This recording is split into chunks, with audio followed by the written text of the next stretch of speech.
and they don't really look at the real ugliness or defects, They don't really see that. They just see it big and not say, wow, that's awesome. Even though it's a piece of garbage,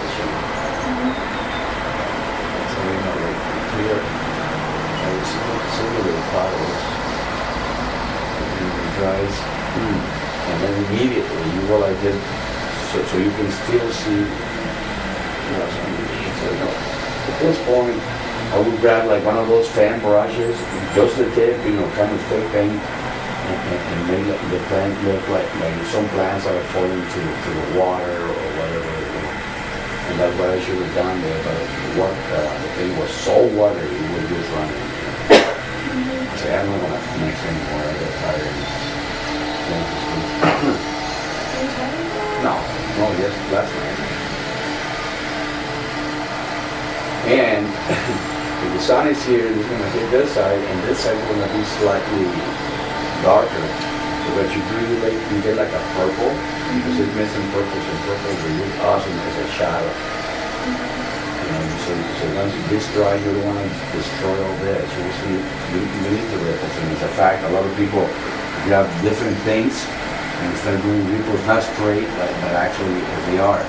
But since it's almost still water, you don't want to make really long ripples, but almost kind of very out in lines like this.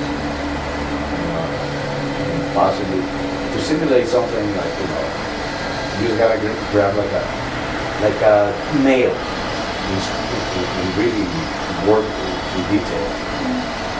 Like the Bob Ross way and the way Ramiro do something fast that they're gonna pay you $300. You don't want to spend more than 2 days. You do it tricky instead of actually doing it. If you don't want to do that, you can simply get an airbrush. That's it. That's all. Since I enjoy, people watching me and all that, I don't care, this stuff. But in a state like that, with a tree, I would blend it before I did that. But, I didn't plan that it was turning like this, and besides, this thing, is going to be turned down. And the way you do this, I got red first, really wet, because you needed red, but that was way too intense. That was redder than that. That's the Christmas red that I got. And then you start adding some green to it and stipple it.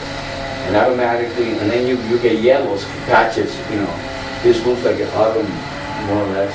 But then before doing this scratching, I should have done, you do this wet, that's wet on wet.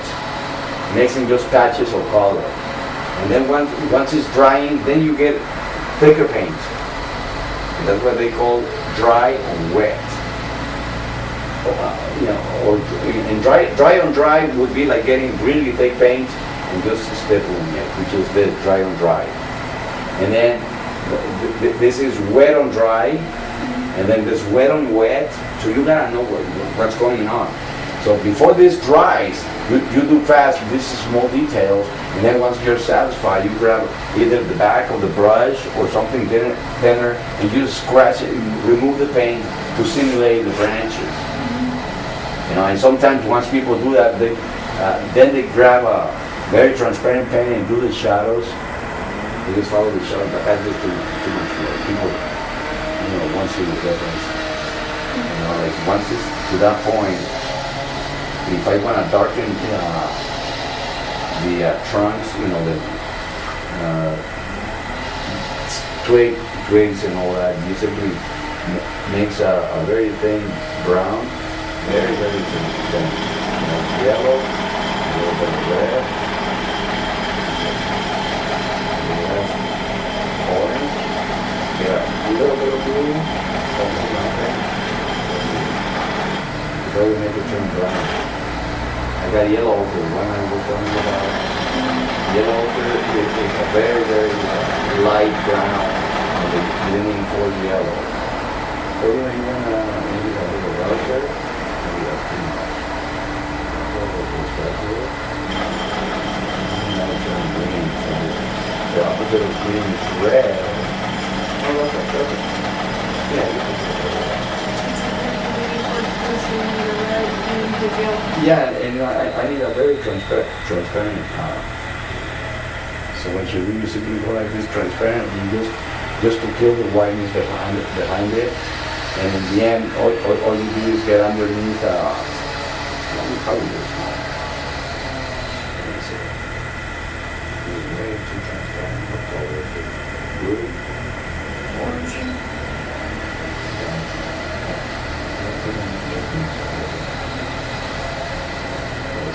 Green. Yeah.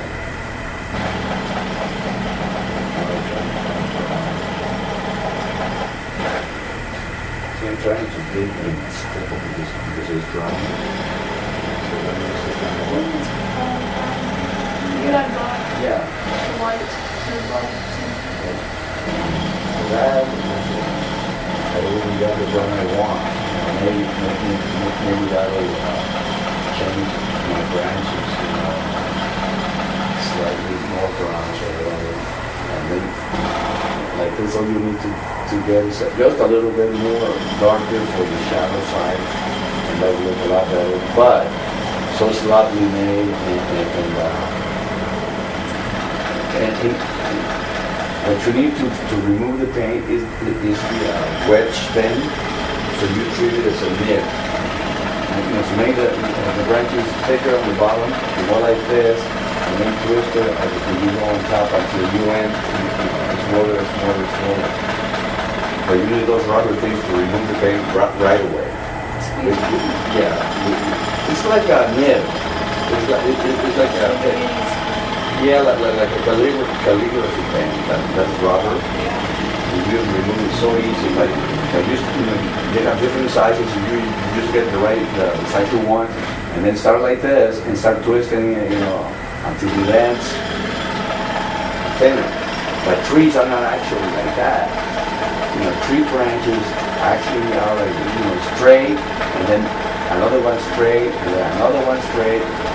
Instead of making curvy, very few trees are actually curvy like this. Most of them is most likely that it goes in sections like one section and then the other, make it more symmetrical.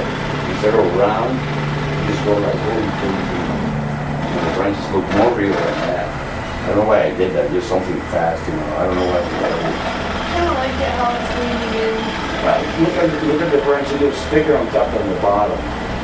And I wasn't even using the right brushes or the right patience, the right colors. Nothing. I just trying to do something there real fast and go on stage. Well, it's going to be torn down. Yeah, but I just see you painting and I want to paint.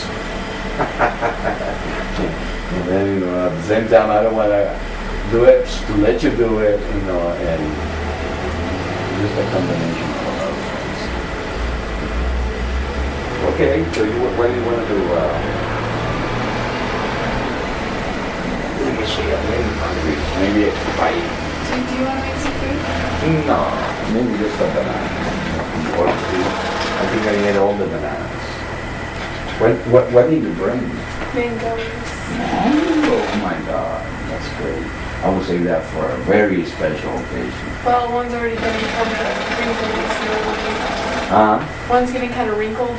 Mm-hmm. So you might want to eat that one before it goes kind of definitely, yeah. It's starting to look pretty good, my God, man. Once you see more shapes and more varieties of colors, it's starting just to give you better impact.